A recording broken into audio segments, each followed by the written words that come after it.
Well, I'm happy because I'm the head coach. I mean, I'm really, really happy. But I'm hoping that the whole state and you and everybody that follows Arkansas is ecstatic about the Hogs winning. Again, I think this is what should happen at Arkansas. Now, I'm not saying we ought to win every game, but we're the University of Arkansas. When you look at Eric and Dave, they're doing it. And Deifel and everybody, they're doing it. The University of Arkansas, it should happen to us. And you mentioned just the scheme, that 3-2-6. Where did y'all sort of get the idea, and when did you start implementing that look? We've been thinking about that since the Sunday after our game last year. Once again, we did not make it easy. I would certainly like that one time. Yeah, Coach, it looked like you had 3 or 4 opportunities to hit on touchdown passes and just couldn't connect. Can you talk about that? What a big factor it was? Yeah, it's a big factor if you're going to miss touchdowns. Hey, Brian, can you sort of take us through your mind, first of all, as TJ's making that play on the 4th down? Yeah, good questions. I probably can't repeat what's going through my mind. I want to issue a challenge, and I want it to be heard right now. We got a huge game next week at 12 o'clock in Athens, Georgia. We'll have an opportunity to put on a heck of a show at 12 o'clock in Sanford Stadium next week. Thanks, and go Dogs. Oh, welcome in to the latest episode of that SEC podcast. I'm your host, Michael Breton. I go by SEC Mike on Twitter. And I'm joined, as always, by my cousin Shane, who goes by Big Orange Balls on Twitter. What are you up to, you big Tennessee homer? Hey, buddy. How you doing? Sounds like it was a struggle to open that one, brother. Oh, Mike, it was a rough weekend. I've got no money. My bets are going everywhere. Tennessee's losing. My friends' pets, birds' heads are falling off. I mean, man, right before we started the show, though, we really were saying, man, what a terrific weekend of college football this really was. I know some of you suffered some losses here, but hey, on the bright side, Clemson went down. Ohio State had a guy quit in the middle of the game. There was just upsets left and right, and the football in the SEC was just outstanding. This has been my favorite weekend of the season. How about you, Shane? Well, no, Mike, it was not. But for those that didn't know, of course, my lock of the week, I've been killing it, and then I tried something. I went on Mizzou, and we're going to talk about that game here in a minute. So I put $100. That was my lock of the week. Should have won it, didn't. So we got on. For those that don't know, we jumped on, tried one of those Twitter things. What are they called? I think they're called Twitter Spaces. Yeah. So finally figured that out. Jumped on, got to talk to a couple listeners, which was awesome. But during that, I realized that Mizzou was in trouble. So, naturally, what Shane likes to do is bet himself out of a bad situation. So I throw 100 on the Texas A&M Aggies, and of course we know how that song ended. And so there I was, down 200, debating on whether to put money on the Florida Gators, but I didn't. But needless to say, so as far as a Vol fan and as a gambler, it was a rough weekend. But as far as the actual product, Mike, it was fantastic. And I'm going to tell you why, because I feel like now we have a better understanding of how the SEC is going to develop. For a long time, we didn't know who's who.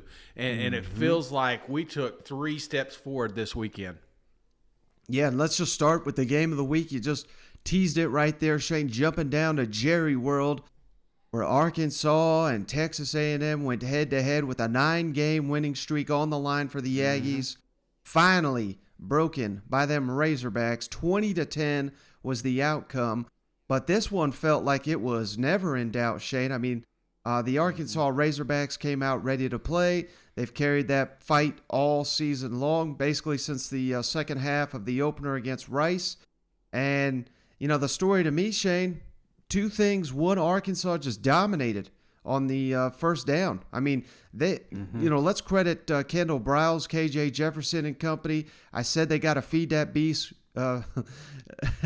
Treylon Burks, 10 targets, 6 catches, Jeez. 167 yards, a touchdown. That was huge. And, A&M's defense was on its heels all game long.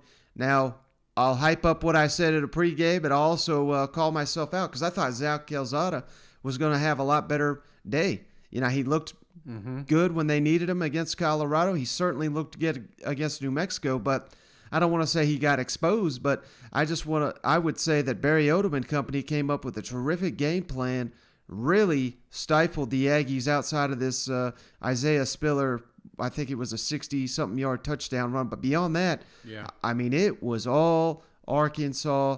And I don't know, the best may yet to come for them Arkansas Razorbacks, but it seems like everybody in the country is shocked that Arkansas is off to a 4-0 start. What were your thoughts on the game? I've got a skittish dog named Bruno, little Morky. He's my baby. I love him to death, but he is anxious whenever I move. You know what I'm saying? I get up off the couch, he freaks out. It's like you'd think I'd beat him, but I don't.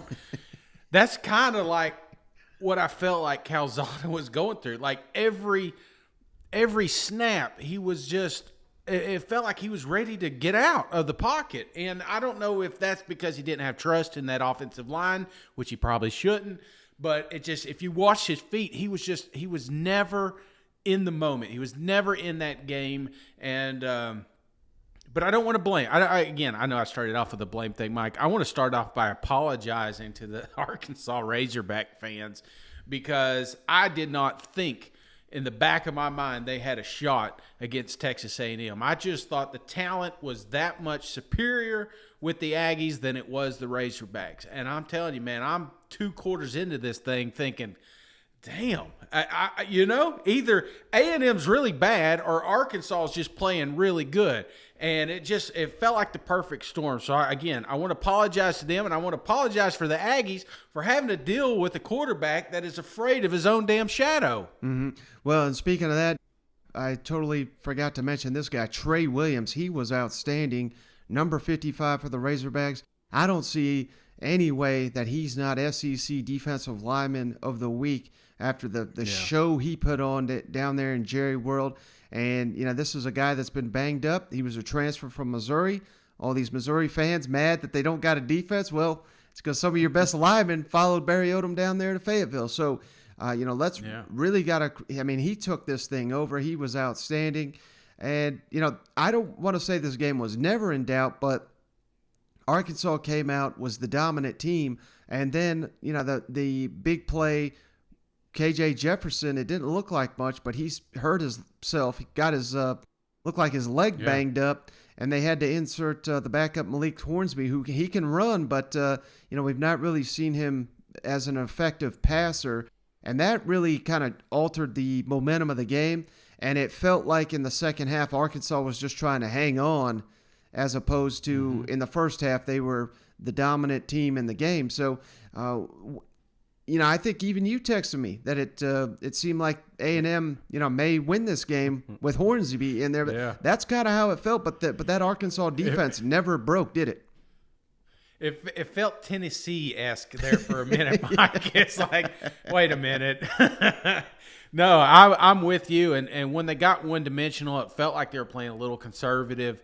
A&M, kudos, they got back into this thing and had a moment. If it weren't for a crucial interception, I don't know if they could have defended that. They easily could have won this game. But the fact of the matter is, you got that comfortable lead in the first half, and you did that by being just kudos to that offense, man. I didn't expect that from KJ. I didn't expect that from Burke. I know they're superior athletes, but I thought this defense, because that's all we've heard about is how great A&M's defense is, how many points no one scored against them, and then you look up and they're just moving the ball at will. It took them a while, and they were almost a little skittish on that side of the ball until half. So, yeah, it was a great game. Now, as far as the injuries, have you heard anything? Because I know Burks was he was kind of off hurt for a little bit.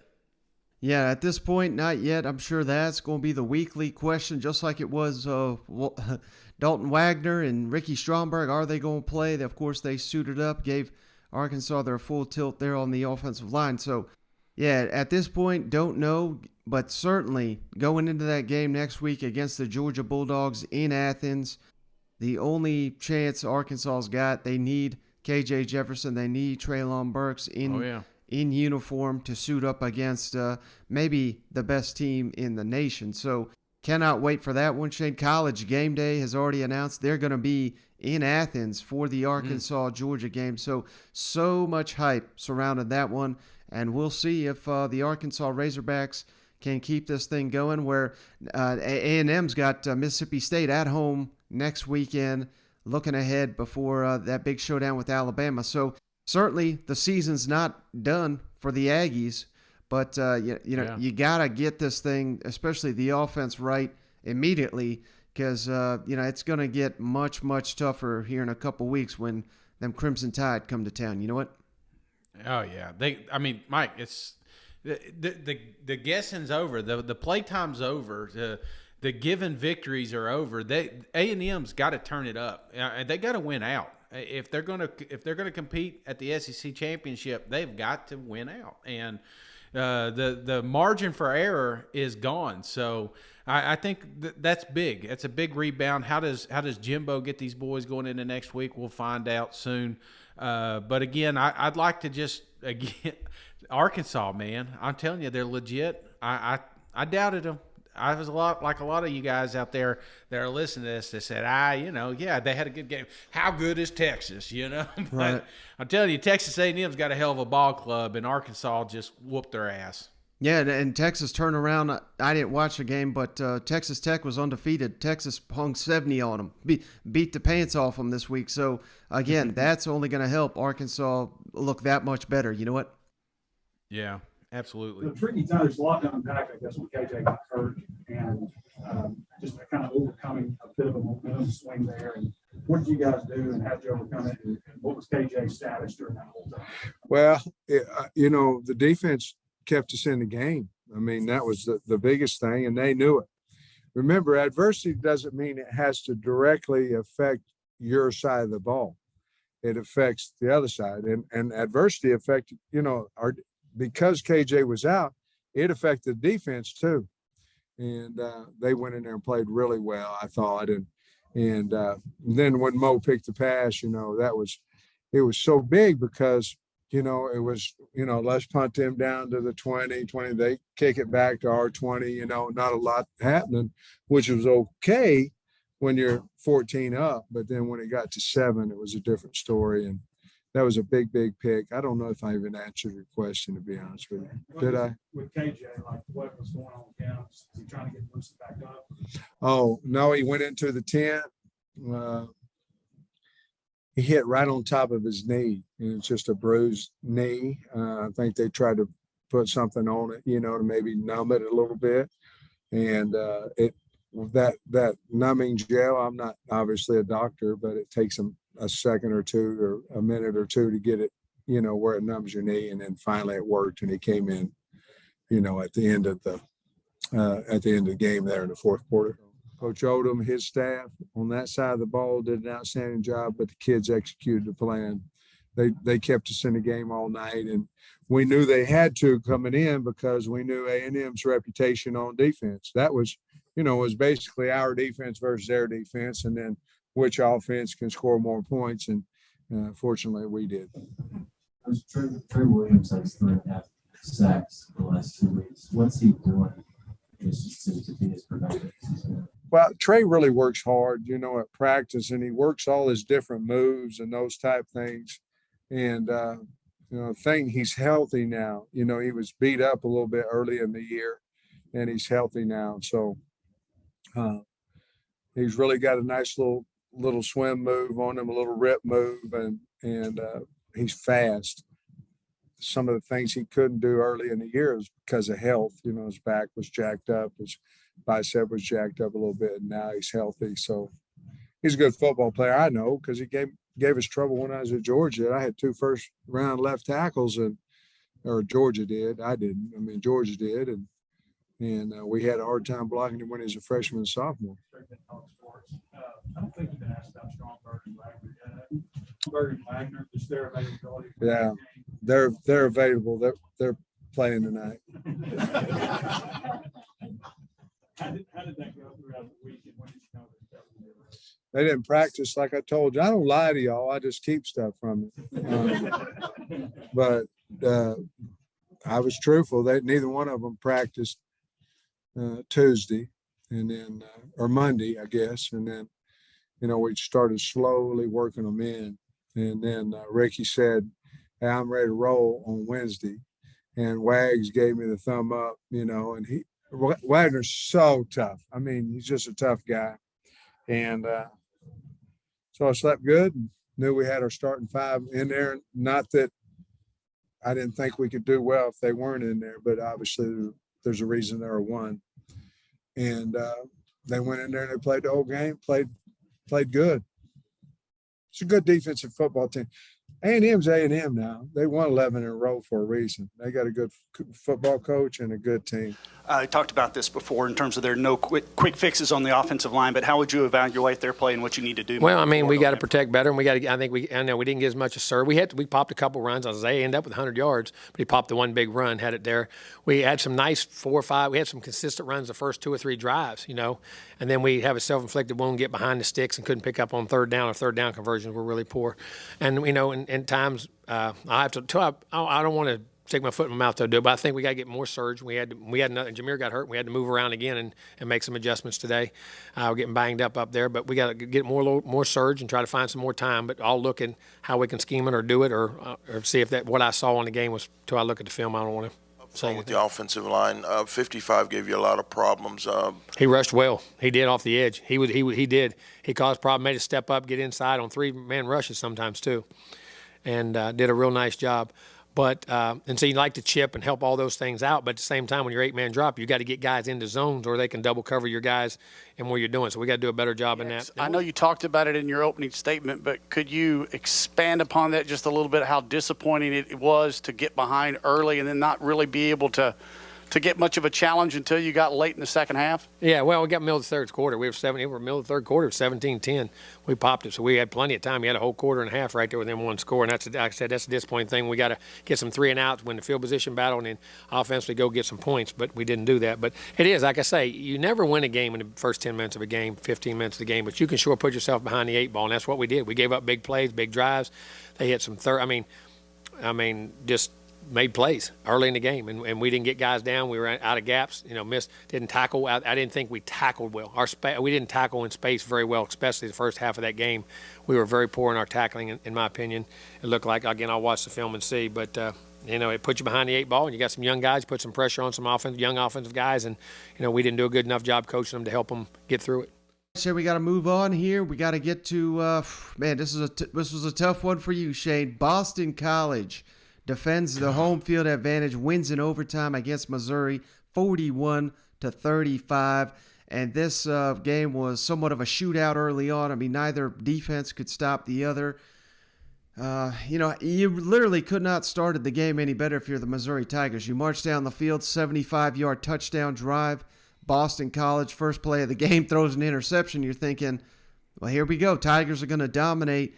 But this Missouri defense, man, they have not found any answers here.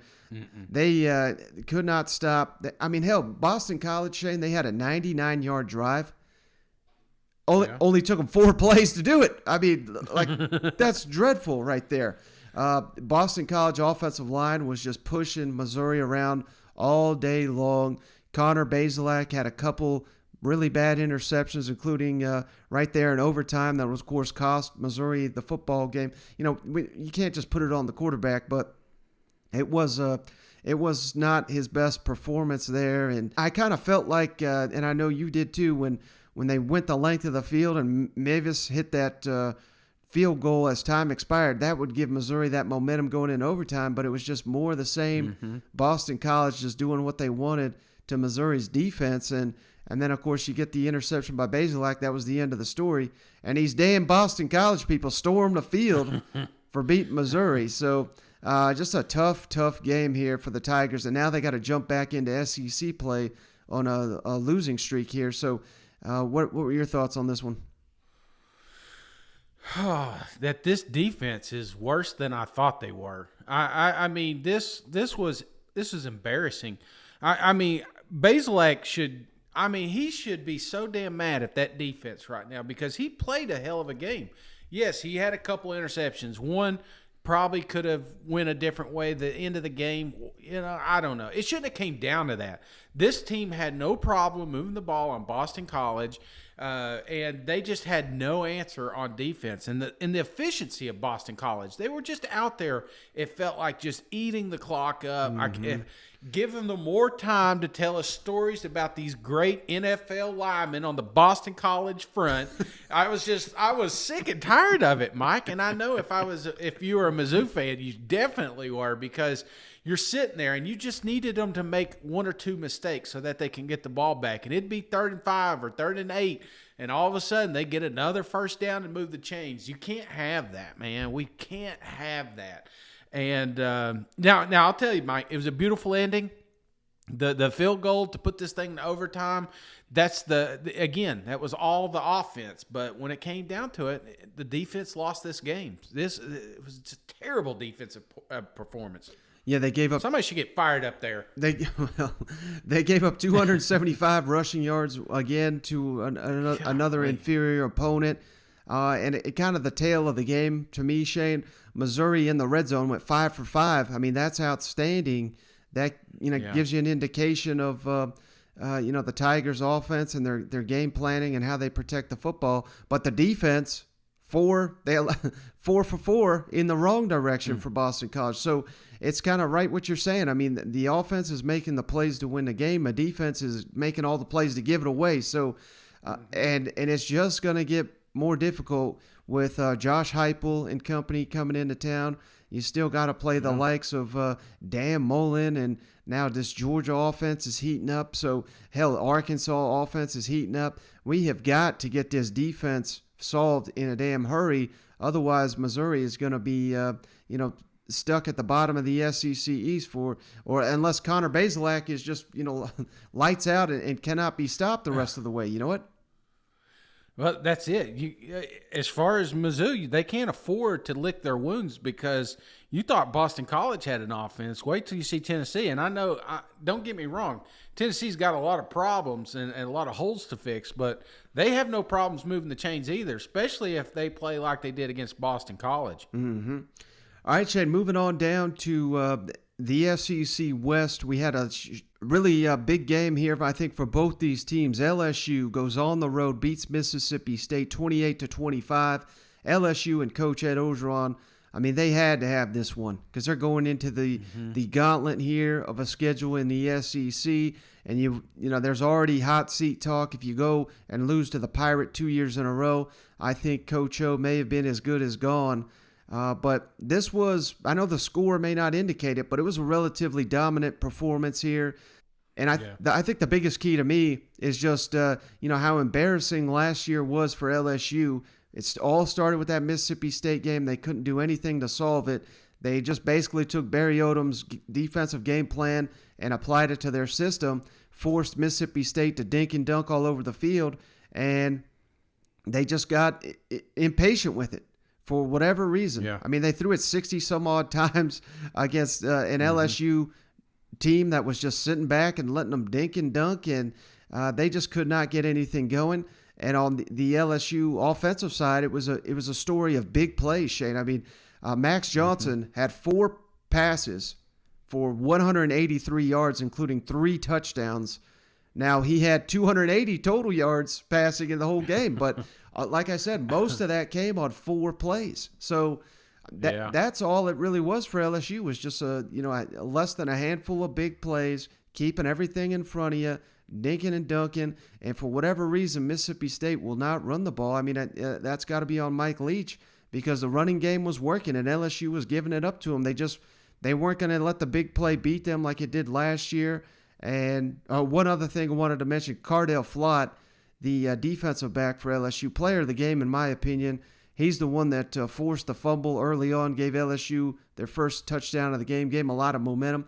And he also had one hell of an interception also in the first half. But when you make those plays, that really just fueled LSU's defense the entire day. And now Mississippi State and Mike Leach on a 2-game losing streak and really, searching for answers during the start of SEC play is the worst place to have that come. You know what? Yeah, I'm kind of with you there, Mike. I think this is one of the most frustrating games to me, though. It felt like no team really wanted it. And now I know you could say LSU had their way with this thing, but like you said, if it weren't for 3 or 4 huge mistakes, then it's a tight ball game. Right. And then all of a sudden they're letting Mississippi State get into this thing. I didn't understand the conservative play calling because it was working, but then like you said, the Pirate he wanted it to move faster. I don't know. It's just frustrating on both sides. It's like, which team's going to grow up this week? One of these teams can make some noise in the SEC, Mike. I truly believe it. They've got the talent. They got the roster for it. But who's it going to be? Is this the LSU that we're going to see a progression each week, or are they just still going to make these same boneheaded mistakes? Because again, they did make some mistakes in this game, and they should at one point put this thing away. It should never have been one of those that came down to an onside kick. Mm-hmm. Yeah, and hell, I mean, Mississippi State's got a hell of a defense, but they're just not getting helped out much by the offense. And right. It was kind of like we said going into the game. What offense is going to show up for Mississippi State? It doesn't seem like they come alive till they're down in a hole they can't escape. And it's the same damn story here. I mean, their final 3 possessions here, they scored a touchdown on each one of them. But they were in such a big hole, obviously they came up short. So, again, if Mississippi State were to figure things out in the first half of these ball games, they're probably undefeated right now. But instead, they're sitting here at 2-2, and fans wondering what in the hell's going on there. Is Will Rogers the right guy? Is Mike Leach the right guy? To me, it comes down to consistency, because they're one quarter they're someone, the next quarter they're totally different, and it's just not working at this time. And you just got to hope that if they put all those pieces together, they can make something happen. Whereas on the flip side for LSU, yeah, I know it wasn't pretty, but hell, you got yourself a win here, and now you're on a 3-game winning streak. You're welcoming Auburn. We'll get to them in a moment, but certainly a struggling Auburn coming in at you got them at 8 o'clock Saturday night. I mean, that place is going to be rocking. LSU's got a chance, I think, to build some serious momentum as the schedule keeps getting tougher and tougher for the Tigers. Mike, let me ask you real quick, because again, I don't want to beat up on LSU, because you're right, they did get the victory. But if this team's going to win some games this week, it feels like they're going to have to get that running game going. I mean, I'm looking at a stat line here: 63 yards rushing when you had the lead majority of the game. Right. Is that alarming to you, or I mean, you watched it too? Was it more game flow? Do you think? How does LSU fix this? Because I still not seen anybody step up. It's a huge concern, and that's why they couldn't put Mississippi State away. I mean, at one point, the score was 21-3, I believe. And when it's 21-3 and you hold on to win by 3 points, I mean, that gives you all the indication in the world that you can't close the game out. And it is a huge concern. And I don't know how it can be fixed, because the offensive line is a mix of, mostly veterans, guys that have started for years, have played together for years. And I know they're banged up, and they've been kind of shuffling in and out of the lineup. So the continuity is an issue. They got a new offensive line coach, Brad Davis, who's came in from Arkansas. You got to hope that he can do something. But, they've got some talented backups, but they're all either freshmen or sophomores. So, that's just not a position where here in the middle of the season you can just get a guy ready to go on the offensive line. So it just kind of is what it is. And I think I think you hit it right on the head there. I mean, as long as they cannot run the ball in the SEC, you cannot consistently win. I mean, they have got to get this fixed, and I don't know if they can do it. But against an elite team, that'll come back to bite them. But against Mississippi State, who, I mean, they did stifle them on the ground, but because of all these explosive plays, it didn't matter. And like I said, we'll get to Auburn in a second here, but we saw against Penn State. We're going to see it against Georgia State. They were giving up big plays left and right. So I don't know that it will necessarily kill them next week, but when they get into Alabama and all these teams, yeah, it's going to be a huge, huge problem. Ed, you mentioned just the scheme, that 3-2-6. Where did y'all sort of get the idea, and when did you start implementing that look? We've been thinking about that since the Sunday after our game last year. And really, we watched Arkansas and what Arkansas had done to them. We really studied Arkansas's film a lot. We made a couple adjustments. Give the credit to our coaching staff. Everybody pitched in. Durante did a great job of implementing. Our guys had a great job in believing in it. It was a little different for us because, when you lead the nation in sacks, it's hard to go a three-man rush, but we had to hard to do it. And but we gave up something. We told them as long as they don't beat the ball deep, we wanted to build a fence and make them throw the ball in front of us. And for the most part, it worked. But how did those two turnovers kind of set the tone for your defense in the first half? And how did you feel at halftime? You had to be excited at halftime. Yeah, I was excited. We say, Sheldon, big plays fuel emotion. And, we had to take the crowd out of the game. And we were going to take the football. We were going to take the football and give the ball to the offense, go down there and score. But they decided to take the ball, so they beat us to the punch. But us having those turnovers kind of took the crowd out of the game a little bit, gave our guys some confidence. I felt good going into halftime, but I knew it was going to be a 60-minute game. I knew those guys would adjust to what we were doing, and they came back. Good coaching staff, got some good players. I wish we would have finished better.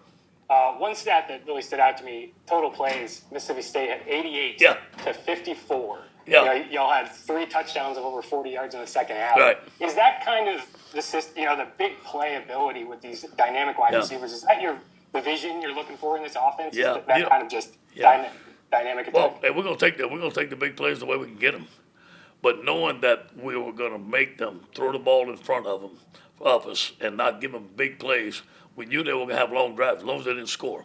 And our defense did get tired. We need to rotate a little bit better. 80-something plays are probably the most plays we played this year or close to it. And we need to get used to that if we're going to play that type of defense against the spread offense. Coach, last couple of games you guys have been good in terms of yardage, but what is it right now with this offense that you guys are able to put together drives but not necessarily get scores?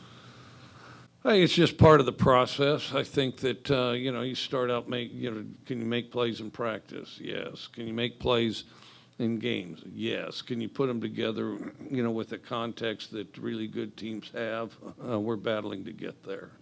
Coach, what is it, or is there anything different about Will and the offense when fourth quarters, Louisiana Tech, Memphis today, that just seem more efficient when they get a little behind and start pushing the pace, make more plays, more connections, pick up the game a little faster? Well, I agree 100%. I think what happens is they don't overthink plays. I think right now, I think that we have a tendency to overthink plays, and I think we get to that point and then they don't overthink plays. And I can't say that we become more confident, but I think it's a mental deal. I mean, we take comfort knowing that that it can't get any worse, I guess, is how I'd categorize it. And then we let ourselves play. But right now, too many plays, most of the plays that you ask about, we get in our own way. And we just have to, just relax, not overthink plays, and just go play and make it like it is on Tuesday and Wednesday. Some of you may also be forgetting this is LSU, and the entire country recruited every player on their team. So, they have a little something to do with making some of the plays. So. All right, Shane, so jumping back to the SEC East night game here. Lock of the week came through for one of us, brother, because Kentucky held on to beat South Carolina 16-10. And, man, I still do not know what in the hell to make about Kentucky, Shane. They had 3 more turnovers in this game. They've got a -9 turnover margin. That is the worst in the country. Yet they're sitting here at 4-0. They're 2-0 in the SEC.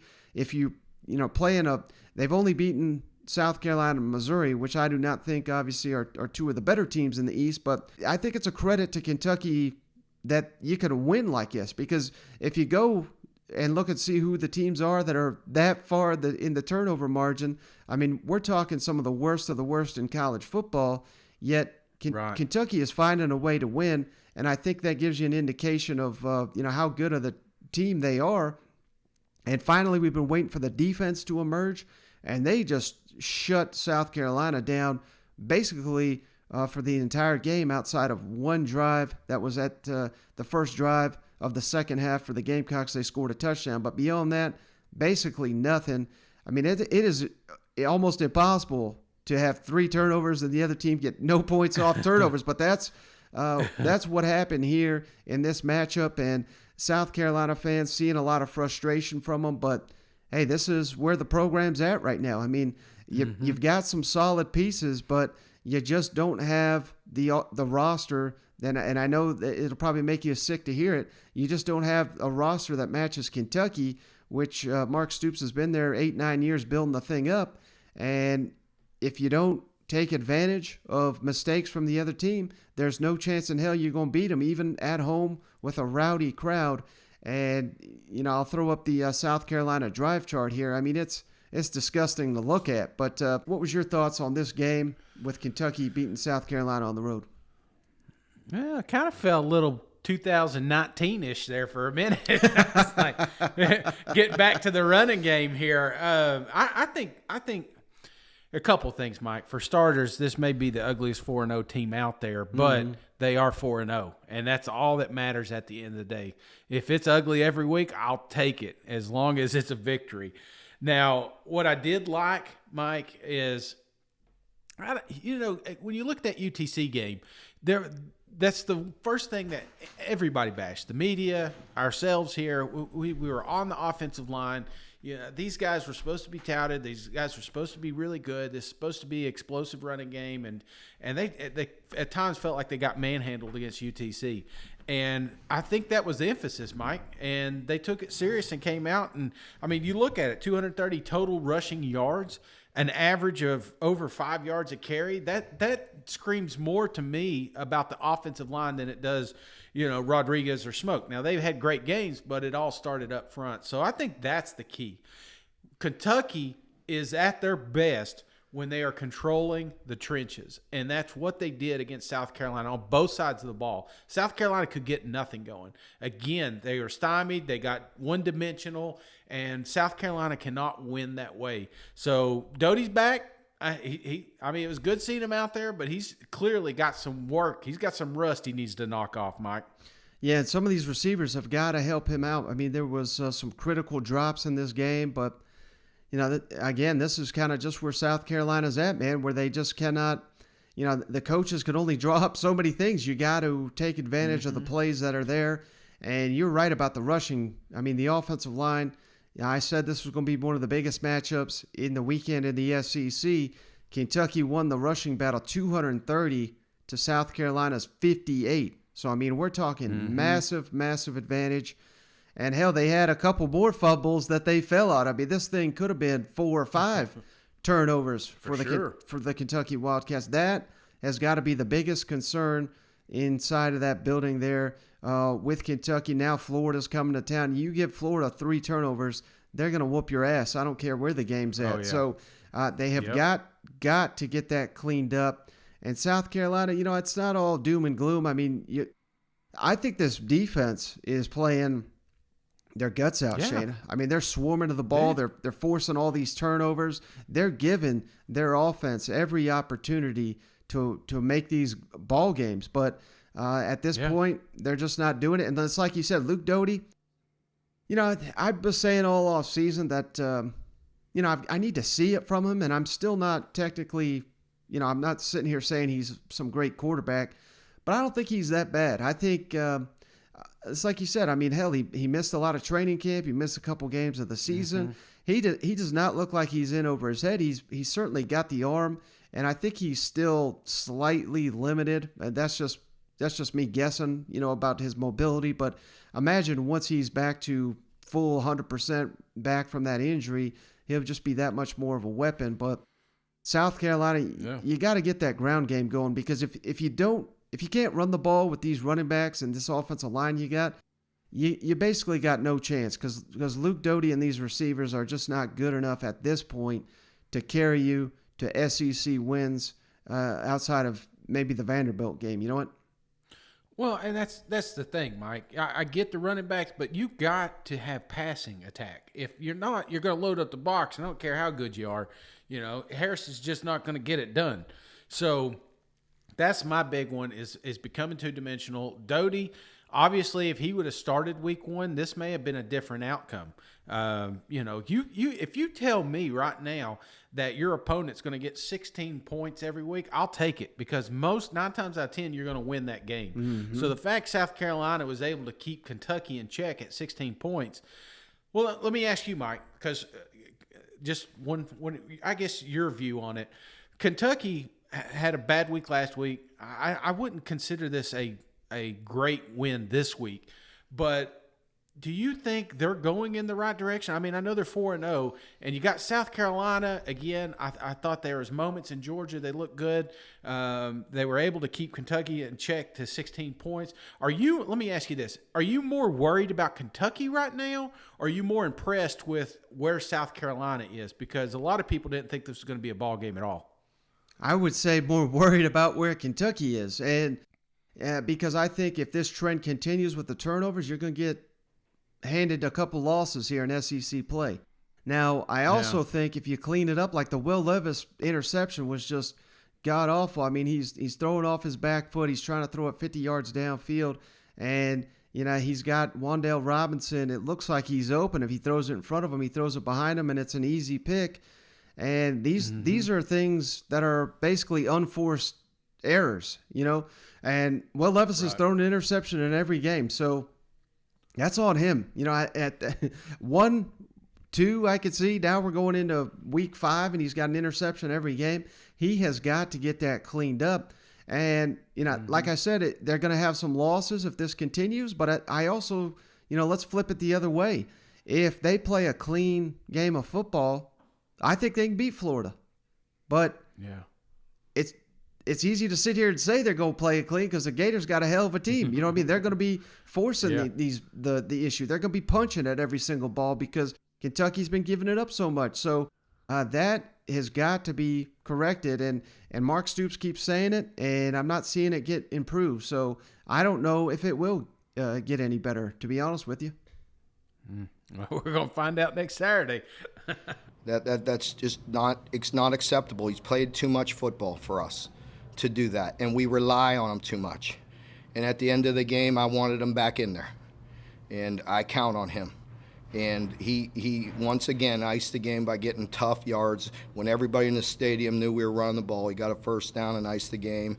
And you know, we will. The only thing I could say is we can't make an excuse. We've got to look at everything and go back to work and get it corrected. Mark, what in particular does it say about the mentality of the defense that you got those 2 fourth down stops right after the 2 lost fumbles in the second half when the game was right on the verge of flipping there? Yeah, I didn't realize that, John, that they were both after the turnovers, so that's good to know. You know, obviously my adrenaline gets going a little bit here right after the game, but it says a lot about the defense. They were really excited to make those stops. You know, they didn't put their head down when they got put in that position. They didn't go out and mope and, oh, poor me, you know, only on the bench for a few plays and get right back out there. And they buckled down and made stops. So it says a lot, and it doesn't surprise me. We got really good leadership there, a lot of guys that have played a lot of football.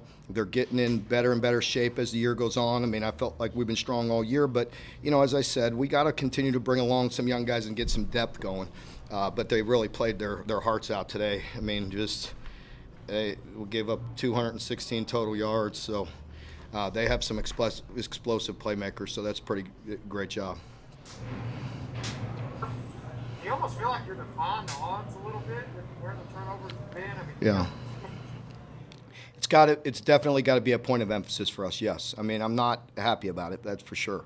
We've got to get it corrected. Again, there's really no excuses. We got to do a better job, and we got to get back at it. Hey, Shane, thanks for doing this. Not to sound like a broken record, but offensively, what's the main problems, and what are you guys going to have to look at over this next week? I don't know.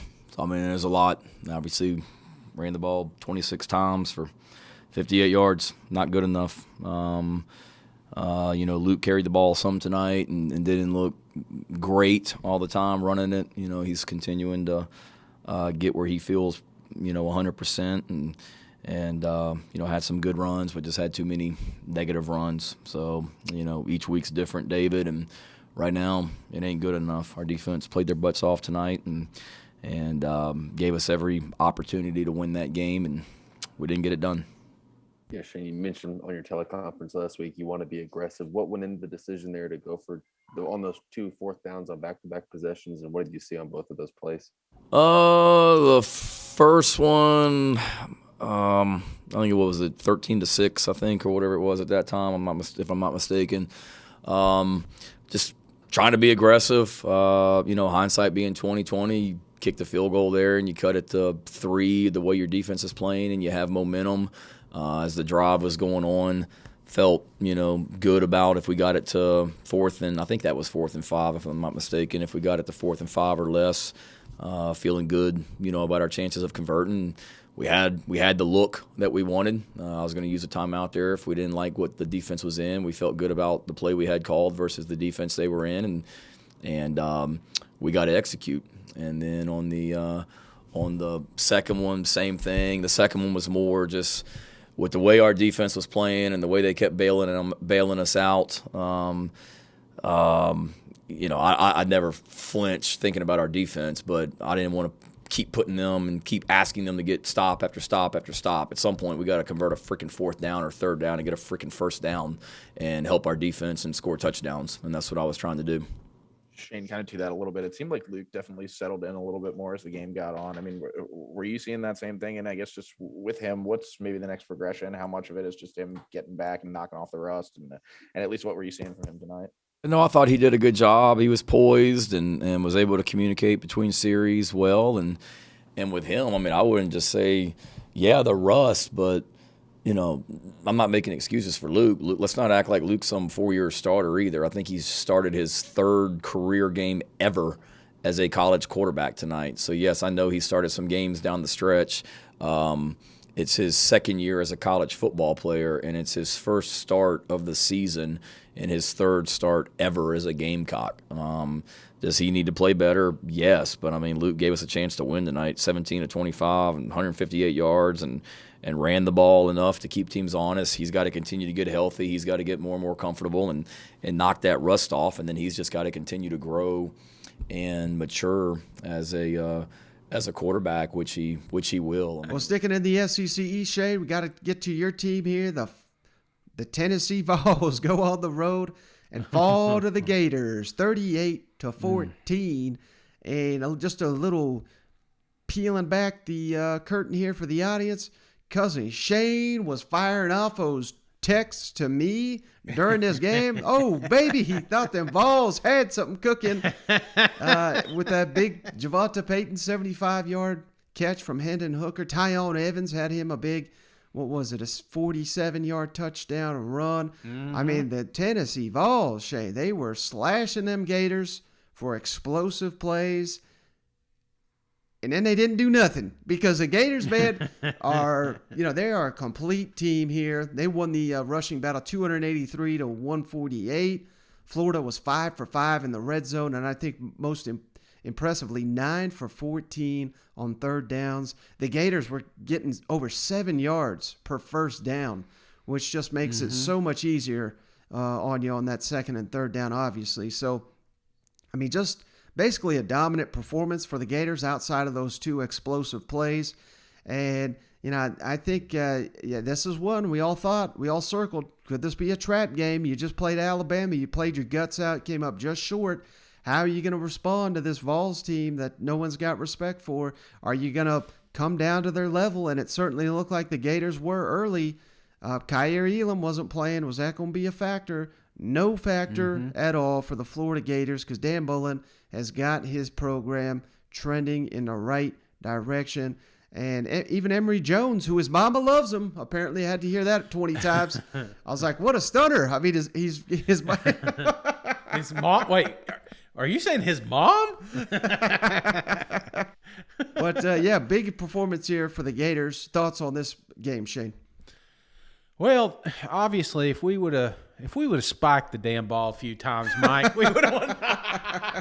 if you asked McElroy, but no, I think on this one, Mike, I think it's optimistic, man. I'm coming from a Tennessee fan here. That's something we've never had or haven't had in a long time coming from this Florida game. We played them tough. Tennessee played them tough, buddy, and we got a scrappy bunch of boys out there. But they had to play a perfect game, and they were at times, man. The defense looked great.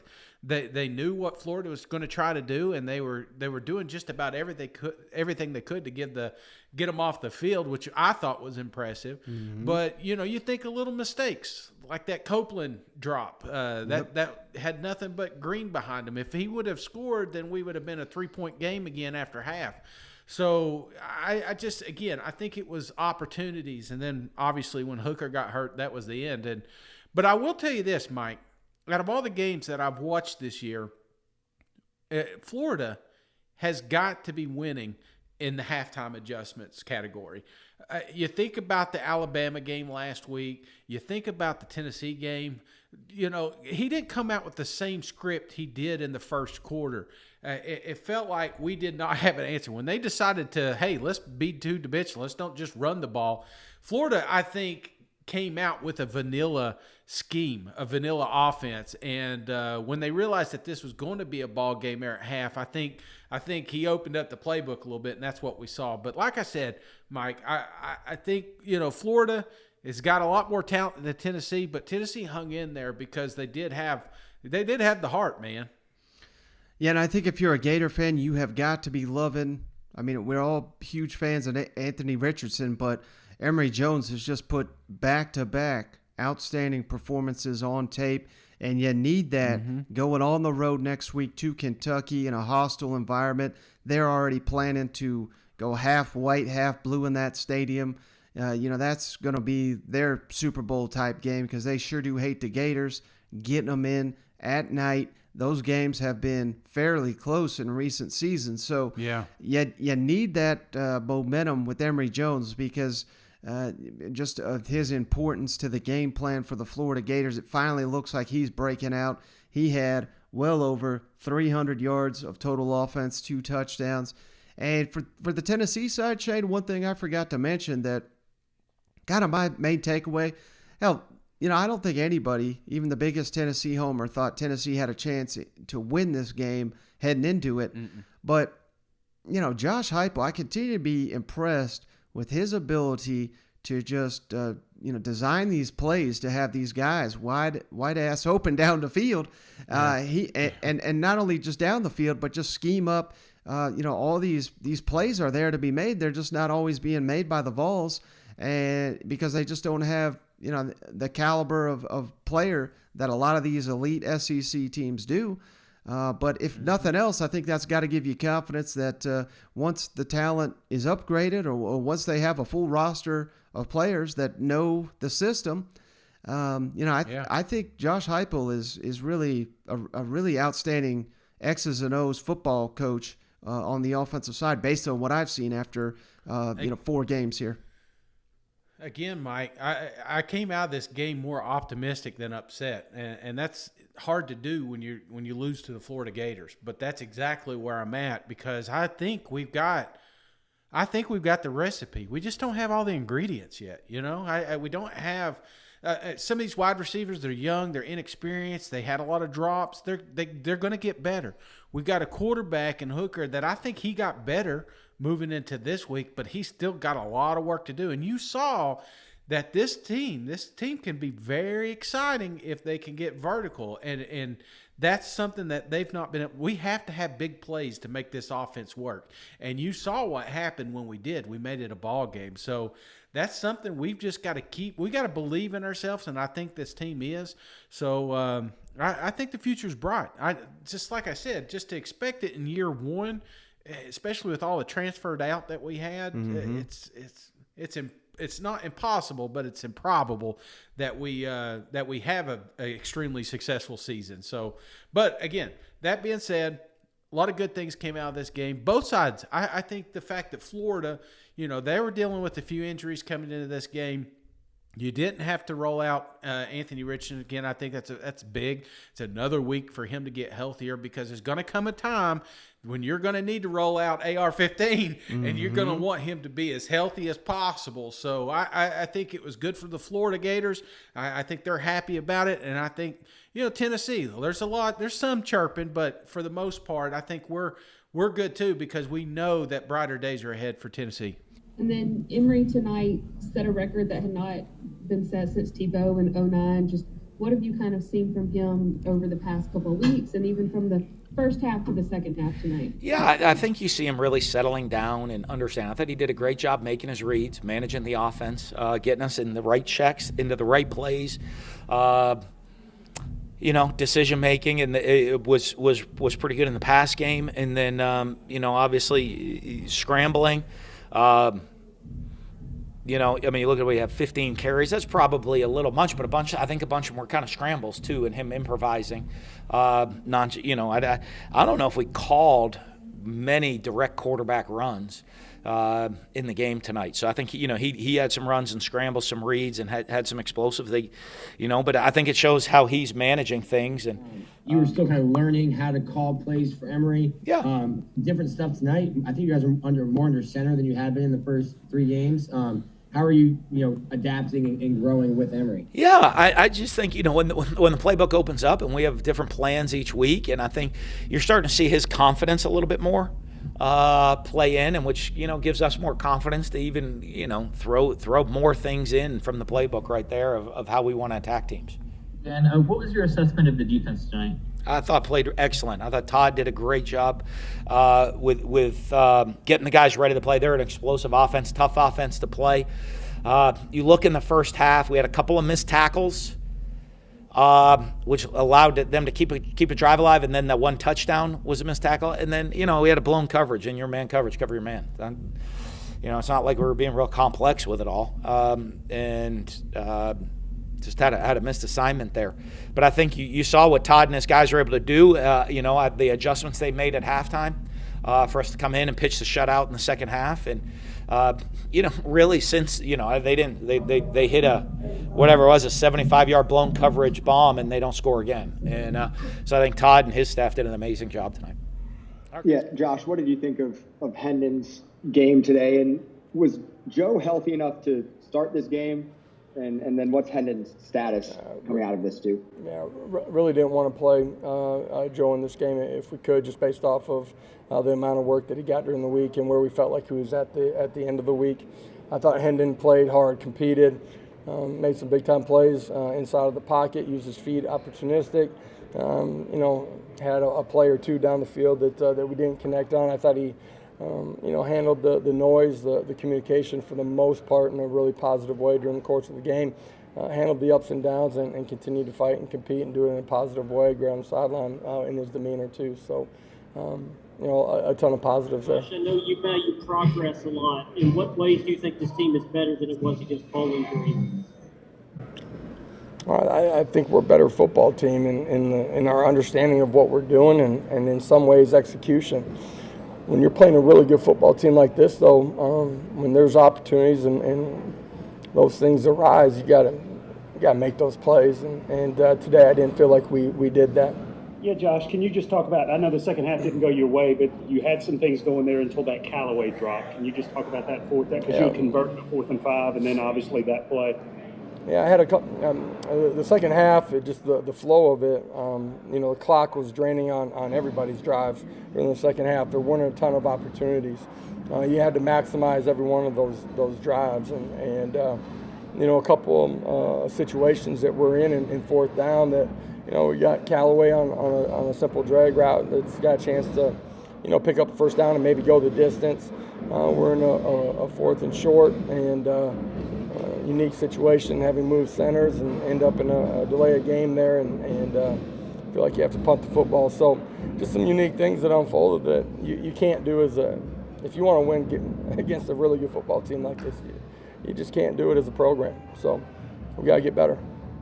All right, Shane, let's jump it on down to the Plains where, ooh, man, we almost had a massive upset. We were all making the Georgia State jokes, but Auburn held on 34-24 in a game that was a lot closer than that final score indicates. Georgia State won the rushing battle 267-166, and this Georgia State team was just gashing Auburn on the ground in this game in the first half. I believe the score at halftime was 24-12. I mean, this was Georgia State's game to have. They got a little conservative at the tail end, but it's good news they did because, credit Brian Harsin for making the switch. Bo Nix, this was a really, really rough performance. Hell, you remember going into that Penn State game, I was hyping up Bo Nix since that time. He's been questionable to say the best. And here comes TJ Finley, the former LSU quarterback, to save the day. Needed a 98-yard touchdown drive to win the game. And the most sensational play of all came on 4th and goal. He looks like he was going to get sacked. He made a miraculous play just to keep the play alive, and then hits a wide open receiver in the end zone for a touchdown. So, hey, I know this is not one that you're proud of if you're an Auburn fan, but a win's a win. And, it'd be a completely different story, in my opinion, if this was, say, the Florida Gators, who are in year 4 of Dan Mullen, struggling against Georgia State. This is year 1, new coaching staff, of course. You're trying to, figure out who your quarterback is. It certainly looks like TJ Finley should be that guy. They have yet to make that announcement, but it is troubling that you had this performance, and then right before we hopped on the show, it was announced Brian Harsin's fired his receivers coach, Cornelius Williams. He was formerly of Troy, but and you needed a block punt in the second half to get the program going. But hey, when your offense is struggling, when your defense is struggling, that's why it's a 3-phase game. And, people mock special teams all the time, but that could be the difference between winning and losing. And if not for this block punt, Auburn does not win this football game. Thoughts on this one, Shane? Auburn Tigers barely escaped, but a win's a win. Yeah, I thought Will Friend got fired, since he lost to Georgia State at Tennessee and almost lost him down there. Oh, man.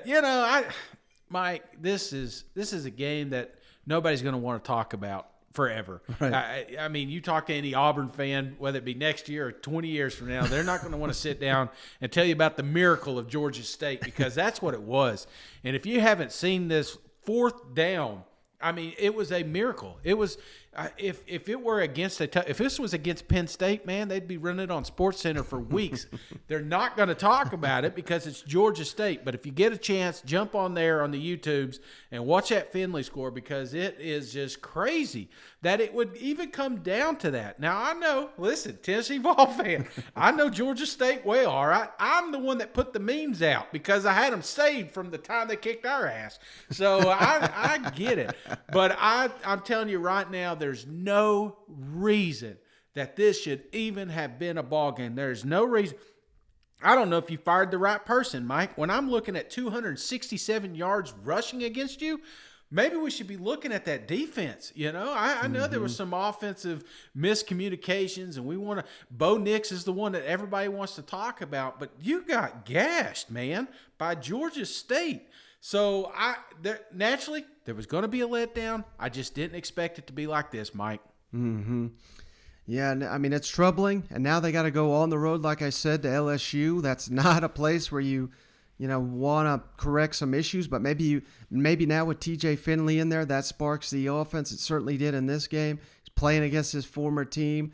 This is going to be, he said all the right things after leaving. But you got to imagine this is the biggest game of his life, wanting to prove Coach O and them LSU Tigers wrong. So, that'll be a big, big one here Saturday night in Death Valley.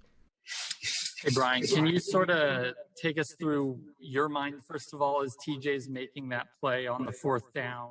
And then also just how hard is it for him to come in there starting at the 2-yard line when he just came in the second half and to be in that spot? Yeah, good questions. I probably can't repeat what's going through my mind. On that last play there, I was excited. You could see as he broke. I mean, I went right to the QB as we got pressure, and he was able to escape. And it's 4th down and goal. You have to make a play. You got to give your receivers an opportunity to make something happen, and he did. We popped. We scored the touchdown, and then we were able to convert the 2-point conversion, which was huge, and we needed to be really smart in that situation. As far as, I didn't ask him what he thought about being clear backed up. I saw the punt. Hey, Brian, just making the switch at quarterback from Bo to TJ, can you just kind of talk us through your mindset there, and what was it about the offense in the third quarter where you kind of decided, okay, it's time to make a switch? Well, you saw the same thing I did. We weren't really doing anything. We had played every running back. We played every wide receiver. You're not going to switch your offensive line out. And I made the decision to change and try to create some type of momentum at the offensive, at the quarterback position for the offense. And so that was my decision. That was my decision. That was something that, I tell our quarterbacks all the time, like, control what you can control. I've coached that position for a long time. I played that position. And, you can only control what you're doing on the field. And, guys around you have to make plays. That's the one thing about the quarterback position. You get way too much credit and way too much blame. And I made the decision to make a change and see if we could just create some momentum. And we did, and it worked in our favor. But Bo has worked very hard. He practices hard. He does all the things we ask him to do. We just didn't have really a lot of things happen for us that was going our way in this game. And sometimes on offense, that's how it goes. And sometimes playing that position, that's how it goes. And sometimes you need somebody to come in there and step up and be able to just have some fresh eyes out there and just go make some plays. And that's what happened in the game. But we're going to come back to work on Sunday with Bo and TJ and the guys on this team on the offensive side. We're going to get better. And you know what? I expect from both those guys to come out there and work hard and do all the things that we've been doing and listen to Coach Bobo and listen to the things that we did with the offensive group, and make sure that we're getting better at that. But Bo was right there cheering on his teammates, and that's how it goes sometimes. So that was my decision, and both those guys were fighting hard to win this game, and TJ was able to be in there at the very end and get it done. Coach, can you tell me how Bo handled the switch, when TJ came in, how he was on the sideline, and how do we plan on handling the quarterback position going into SEC play, getting ready? Hey, I mean, what do you expect? Like, he wants to be out there. That's why I said I made that decision. So, yeah, he's probably pissed, which every competitor would be. You want to be out there on the field, but that's not what he could control in that situation. I controlled that. And so he supported his teammates. That's what he can control. And that's how any player that comes out of the game, like, you don't want to come out of the game, but sometimes, coaches make decisions. And that's the decision that I made in the game. So really, all Bo can do and all anybody else can do is support your teammates, which is exactly what he did. And to me, like, there's more to that than a lot of people think. So, and then. All right, Shane, jump into they're gonna have nightmares about that little running back for Georgia State. Looked like a little bulldog, didn't he?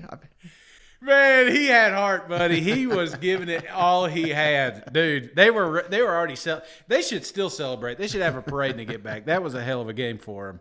Speaking of having a hell of a game, Shane, how about them Bulldogs go on the road, beat Vanderbilt 62-0. Could have won by about 100.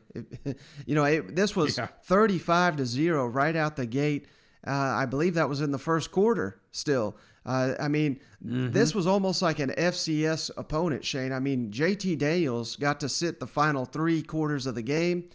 Vanderbilt had 24 passing yards in the game, 77 total yards, while Georgia had 524 yards. This was a game where everybody got into play. We had Ladd McConkey scoring multiple touchdowns in the first quarter. We had Brock Bowers, the freshman tight end, scoring multiple touchdowns in the first quarter. This was basically like, who's have yet to score a touchdown in their career? Let's get you a touchdown in this one. So yeah, I thought Kirby snuck in there for a second. I was like, is that Kirby? No. I mean, basically the only thing Vandy had going in this game, they stuffed, which, hey, credit to them, man. You can make all the jokes you want. They stuffed the Georgia Bulldogs on a 4th and goal. This is 2 weeks in a row that Vanderbilt has stuffed the opponent on 4th and goal. But so that's a credit to the fight this team has, but they are just worlds apart from them Georgia Bulldogs, who, again, I continue to stress, I think the best team in the country, and this is on full display, man. And if, everybody knew Georgia was going to win this football game, but I think the most impressive thing, and it's something that Kirby has been hitting on, is the fact that his team has not been taking any days off. And I believe Jordan Davis, Shane, played 8 snaps in this game. That's how, like I said, I mean, this was like a scrimmage for them Bulldogs. You know what? Yeah. Oh, yeah. Well, that's exactly what it was. And it came at a good time, I think, especially when you're looking at JT.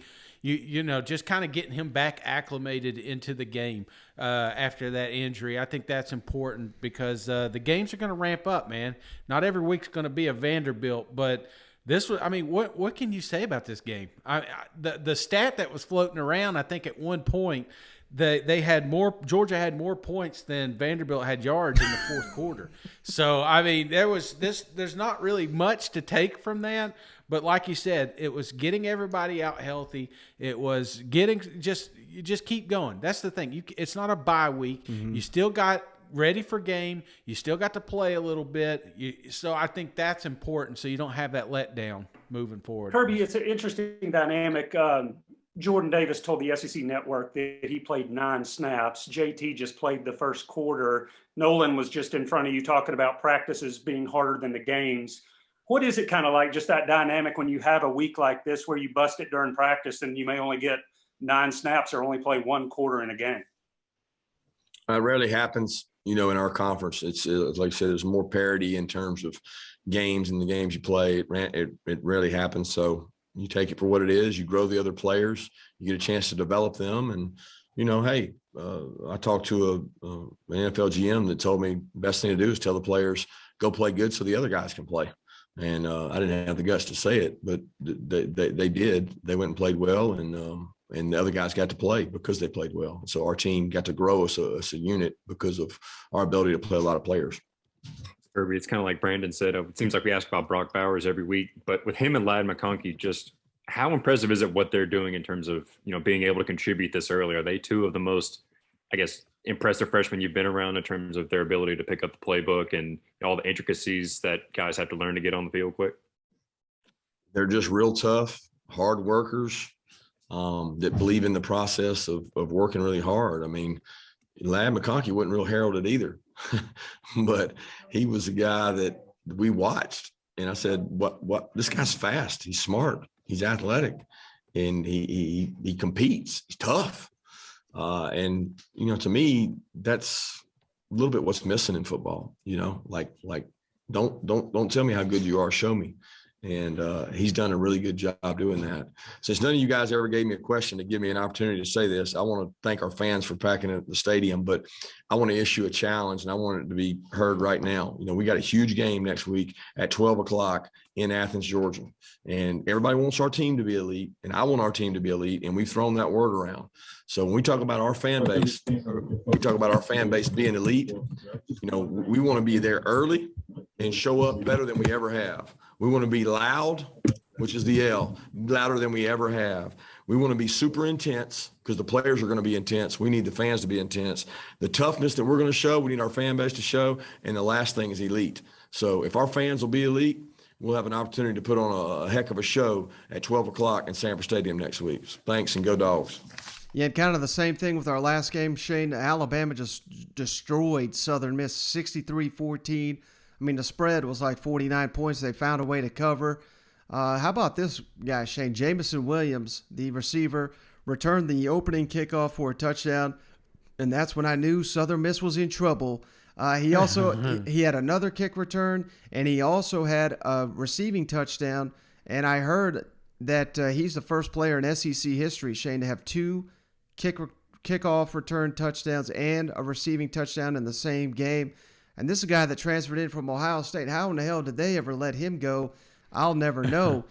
Bryce Young threw his first interception of the season, so they should probably bench him because otherwise he was 20 of 22 for 313 and 5 touchdowns. My goodness. Oh, my God. The Heisman hype still alive with him. But, same deal. I thought it was hilarious. I don't know if you saw it, Shane, but, coming into halftime, they asked Saban, why he was yelling at somebody. I guess he was, he had to pick something, and he said, we have got to get off the field on third down. And Southern Miss was 2 of 10 for third down or something crazy like that. I mean, they had more. Let's count them here. They had 8 3-and-outs in the football game. So that's about as many touchdowns as Alabama scored here. So, I mean, just a complete domination. And credit to the Crimson Tide. Same thing I said about the Georgia Bulldogs. They are not going down to the level of their competition after doing that against Mercer. And I just thought Young, like you said, you look at that stat line, 20 of 22. Hell, I mean, technically he only had 1 incompletion. 1 was an interception. So, I mean, he had a hell of a game. But I knew Southern Miss was in trouble when I first saw him on the schedule. But second, when the coach sent out – did you see that message going around talking about – well, Alabama's never put an athlete like Brett Favre in the league or something along those lines. You see that?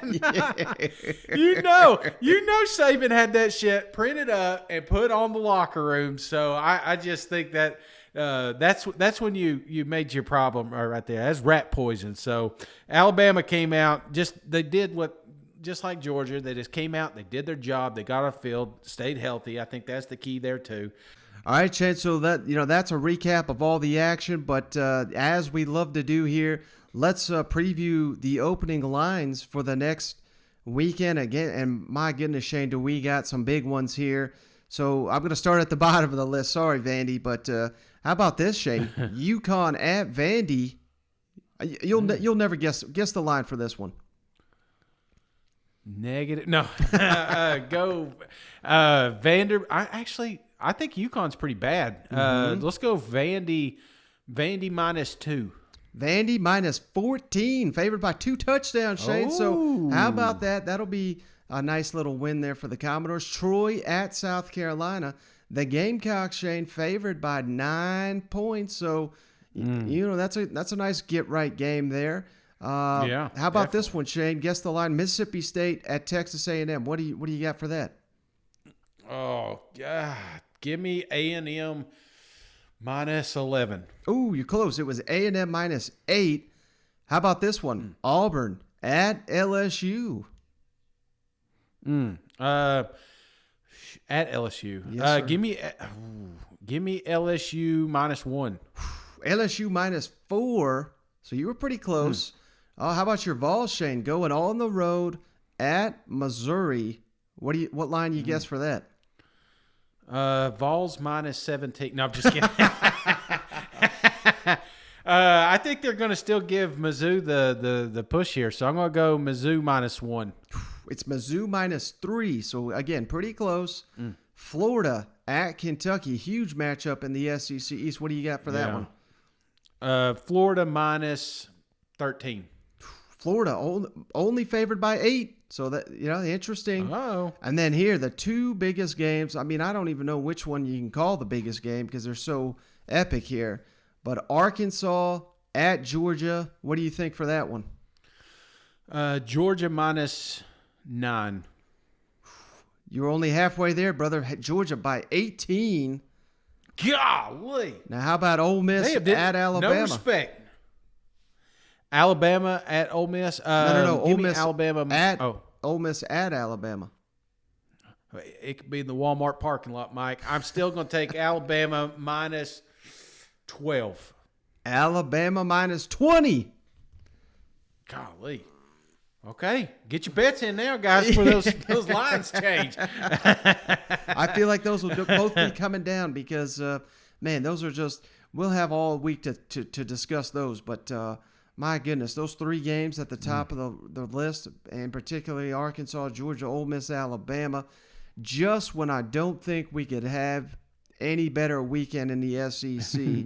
I mean, we are getting – and hell, all these games. Auburn, LSU, a lot on the line. Tennessee, Missouri, Mississippi State, A&M, all these teams desperate for a win to keep that momentum going. Otherwise, things could go south in a hurry. So, oh man, we have got a lot to look forward to. We got teams fighting for bowl games this week. I tell you, it's some of these games are the ones that's going to decide who's playing who's getting those extra practices at the end of the year. So absolutely, yeah, this is a make or break weekend as well. So, and I think if it's anything like the last week, buddy, I'm going to have a heart attack during one of these damn games. I got to stop gambling because I did not want to die during a Boston College Missouri game. I don't want that on my tombstone, you know. Oh, golly, they got to get that defense. Well, now that they're playing Tennessee, I don't want them to get their defense right just yet, but maybe next week they can fire somebody and get that thing set. Maybe they can convince Barry to come back. All right, brother. Well, hey, we went long on this one, so I think I'll cut us off here, but I do appreciate you hopping on the line after such an exciting weekend of SEC action. I appreciate each and every one of your listeners, and the responses and the feedback has been tremendous and outstanding. I mean, it's just more than it's ever been, so keep that coming. We truly do appreciate each and every one of those, and I think I got about a dozen koozies that I got to run down to the mailbox. Hell yeah. Keep those 5-star ratings coming, and keep showing us those koozies at the tailgates. Love to see that, but that's all I got. Come brother. on, cousins. That's right, man. Well, it was a great week, Mike, and we're going to have another good one here, and I'm just looking forward to action. All right, Shane. Well, appreciate you hopping on the line. Catch you on the next one. All right. See you guys. Go Vols.